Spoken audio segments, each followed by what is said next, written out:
تم ہلا کے چلا تھا، اب بھی کتے میرے پیچھے تم ہلاتے ہوئے لگے۔ نعرہ تکبیر، نعرہ رسالت، نعرہ حیدری، مسلک اعلی حضرت۔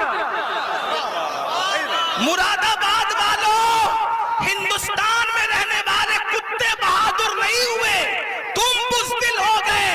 بزدلی سے نکلو، کتا پھر کتا ہے۔ میں کسی کو نہیں کہہ رہا ہوں، میں تو کتوں پہ بات کر رہا ہوں۔ امید ہے کہ مراد آباد کے کتے اگر پاس میں بیٹھ کے سن رہے ہیں تو ان کو برا نہیں لگنا چاہیے۔ رامپور کے کتے اگر یہاں کہیں سن، ان کو برا نہیں لگنا چاہیے۔ جب وہ چند جوان، توجہ کریں، کتے تم پیچھے کیسے ہلاتے ہیں۔ چند جوان، پاکیزہ جوان، متقی جوان، پرہیزگار جوان جب اپنا ایمان بچانے کے لیے دقیانوس کے خوف سے گھر سے نکلے تو وہ چپکے سے رات کو نکلے تو پیچھے کتا بھی ہو گیا۔ ان جوانوں کو خوف ہوا، کتوں کا کام بھونکنا ہے، اگر اس نے بھونک دیا، بھونکے گا یہ، پکڑائے گا ہمیں۔ اس جوان نے پتھر اٹھایا، کتے کی طرف مارا، کتے نے پیچھے کے پیر پہ کھڑے ہو کے آگے کے پیروں کو ہاتھ کی شکل دی اور اللہ سے کہا مجھے زبان دے تاکہ تیرے وفاداروں سے میں بات کر سکوں۔ اور پھر کتے کو اللہ نے زبان دی تو کتا بول پڑا، او اللہ والے تجھے خوف ہے کہ میں بھونکوں گا، ہم کتے ہیں مگر پتہ ہے کس پر بھونکنا چاہیے کس پر نہیں۔ نعرہ تکبیر، نعرہ رسالت، نعرہ حیدری، فیضان غوث اعظم، مسلک اعلی حضرت۔ اور یہ بات میں کسی کو طنز نہیں کر رہا ہوں، ہمارے قرآن میں لکھا ہے۔ اور پھر وہ کتا وفادار بن کے دھوم ملا کے پیچھے پیچھے چلا، لیکن کتا تھا، کتوں کی برادری کا تھا، مگر مسلمان کا وفادار کیا ہوا، خدا نے اس کے لیے بھی جنت کا اعلان کر دیا۔ پتا چلا تو وفادار بن کے دھوم ملا کے پیچھے پیچھے چلا، لیکن کتا تھا، کتوں کی برادری کا تھا، مگر مسلمان کا وفادار کیا ہوا، خدا نے اس کے لیے بھی جنت کا اعلان کر دیا۔ پتا چلا تو کتنا قیمتی ہے مسلمان، تو اللہ کا وفادار بن، کتے تیرے وفادار، یعنی اگر تو گناہ چھوڑ دے کتے تجھ پہ بھونکیں گے بھی نہیں۔ کتے نہیں بھونکیں گے تجھ پہ اگر تو سارا مسئلہ گناہ کا ہے۔ ہنسنے کی بات نہیں، گناہ چھوڑو پھر دیکھو زمین تمہاری فرما بردار ہوگی۔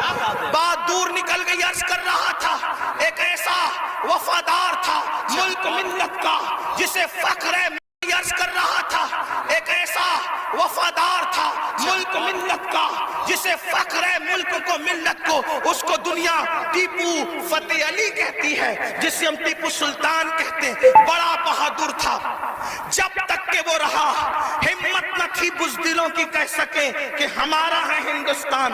اسے شہید کر دیا گیا، اس کے بعد کہا ہمارا ہے ہندوستان۔ تو ایک بات جو کہنے چلا تھا یہ کہ حلال سے وفا پیدا ہوتی ہے، ماں باپ کی، حرام سے نہیں۔ میں نے سن لے، اللہ اکبر، انگریزوں نے ٹیپو فتح علی سلطان سے کہا ڈیل کرنی ہے، کسی معتمد کو بھیجو، بات کریں گے۔ سلطان کو لگا میرے بھائی سے بڑھ کر میرا معتمد کون ہو سکتا ہے۔ سلطان نے اپنے چھوٹے بھائی کو بھیجا، جاؤ انگریزوں سے بات کر کے آؤ، انگریزوں سے گفتگو کر کے آؤ، معاملات طے کر کے آؤ۔ بہنوں کی خاص توجہ، اللہ اکبر۔ چھوٹا بھائی گیا، جانے کے بعد دیر ہو گئی تو قریبی ندیموں نے، قریبی دوستوں نے سلطان کے کان میں کچھ بات کہی۔ سلطان کھڑے ہوئے، غصے میں آئے، حالت غصے میں ٹہلنے لگے، اور دیر ہوئی، ٹہلتے ٹہلتے ماں کے کمرے میں جا گھسے۔ ماں نے کہا میرے لال کوئی پریشانی ہے؟ ماں سے کہا ماں تمہارے بیٹے نے میری ناک کو خاک میں ملا دیا، ماں تمہارے بیٹے نے میری ناک کو خاک میں ملا دیا۔ ہیں معتمد سمجھ کر بھائی کو ڈیل کے لیے بھیجا تھا, بات کرنے کے لیے بھیجا تھا, لیکن وہ انگریزوں سے ہاتھ ملا گیا. ماں بیٹھی تھی, کھڑی ہو گئی. ماں ہوتی ہے, ماں ہوتی ہے. میں قوم کی ان بیٹیوں سے کہنا چاہتا ہوں, اللہ اکبر, عورتیں لال قلعہ نہیں بنا سکتی, لیکن لال قلعہ بنانے والا سپوت کسی عورت کا ہی پروردہ ہوا کرتا ہے. عورتیں فاتح بدر و حنین نہیں ہو سکتی, لیکن فاتح بدر و حنین کسی عورت ہی کا تیار کرتا ہوتا ہے. اللہ اکبر. عورت فاتح خیبر نہیں ہوتی, لیکن فاتح خیبر کو جنم دینے والی کوئی عورت ہی ہوا کرتی ہے. تو عورت نے بڑے بڑے انقلابیوں کو پیدا کیا. اگر عورت سچی ہے, دیندار ہے, عاشق رسول ہے, اللہ رسول کی وفادار ہے, اللہ اکبر, ماں ہوتی ہے.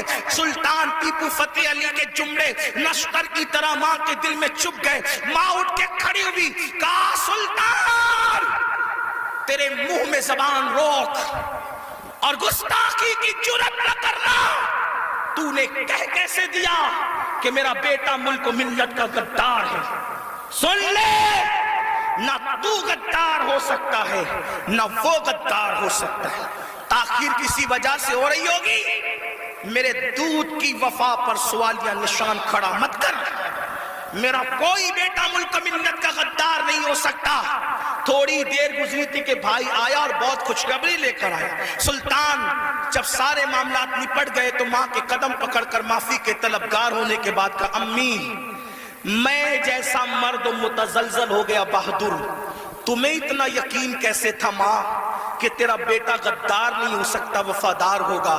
تب ماں نے کہا تھا, بیٹا مجھے اپنے آپ پر نہیں رسول اللہ کی نسبت پر یقین ہے. جب میں نے تجھے اور تیرے بھائی کو دودھ پلایا تو کبھی بغیر وضو دودھ نہیں پلایا. ہمیشہ میں نے باوضو مدینے کے تاجدار پر درود پڑھتے ہوئے دودھ پلایا ہے. یہ وضو اور درود کی برکت ہے کہ میری کوئی اولاد ملک ملت کی کبھی غدار نہیں ہو سکتی. سود کا پیسہ کما کر بچوں کو حرام کھلا کر چاہتے ہو تمہارا بیٹا فتح علی بنے, یاد رکھنا یہ بہنیں ہیں, سیریل دیکھتے ہوئے بچے کو دودھ پلائے گی, زنا کے مناظر دیکھتے ہوئے دودھ پلائے گی, گندے گانے سنتے ہوئے دودھ پلائے گی. ان کی گود میں صلاح الدین جو بھی پیدا ہوگا ہرگز نہیں. ڈاکو, لٹیرے, بے غیرت, بے حیا, جتنی گندگی کے ٹائٹل ہے تمہاری کوکھ سے جنم لیں گے. کیوں؟ اس لیے کہ تمہاری گود میں مریم کا تقدس نہیں, تمہاری گود میں سیدہ فاطمہ الزہرا کی حیا ہونے کا تو خیال کر لو, کم سے کم آخرت کا خیال کر لو.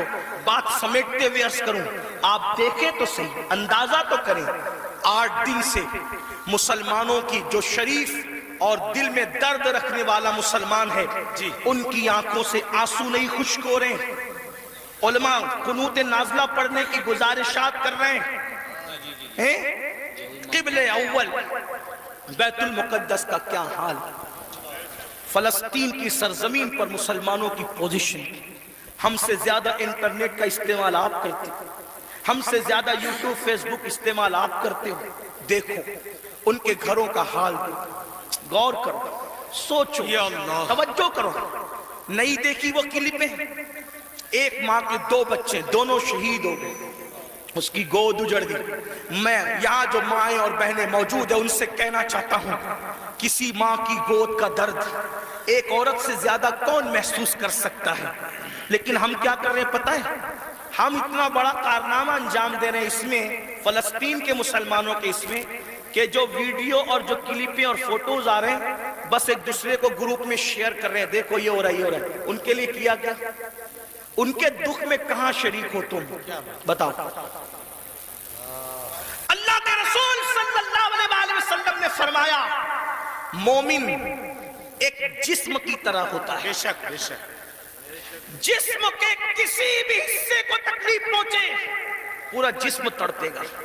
آنکھ میں اگر کچرا چلا جائے آنکھ روئے گی, دماغ مشورہ دے گا, ہاتھ حرکت کرے گا, پلان بنے گا, کچرا نکالا جائے گا.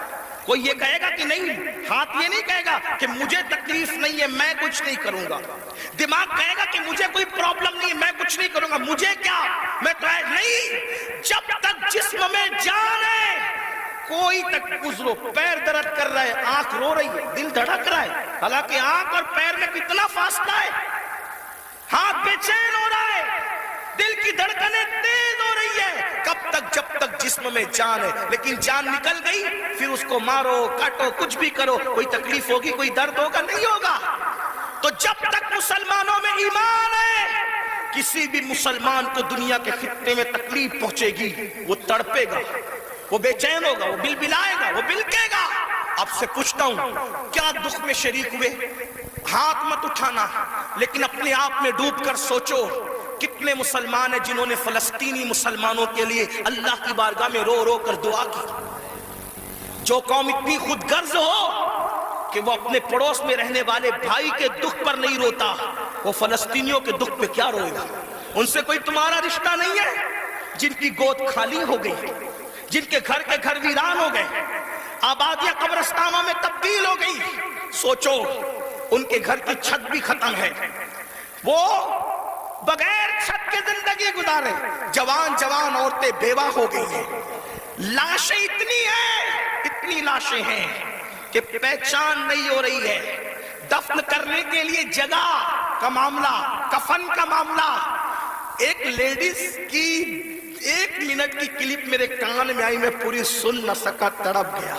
وہ کہہ رہی تھی انگلش میں کہ ہمارے چھوٹے چھوٹے فلسطینی بچے اب اپنے ہاتھوں پر نام لکھ رہے ہیں، اور اپنے ہاتھوں پر اس لیے نام لکھ رہے ہیں کہ ان کو ایسا لگتا ہے پتہ نہیں ظالم اسرائیل کی طرف سے کب بم برس جائے اور ہم مر جائیں تو نام ہاتھ پہ لکھ دے تاکہ ہمارے گھر والے اسی نام کی وجہ سے ہمیں پہچان سکیں۔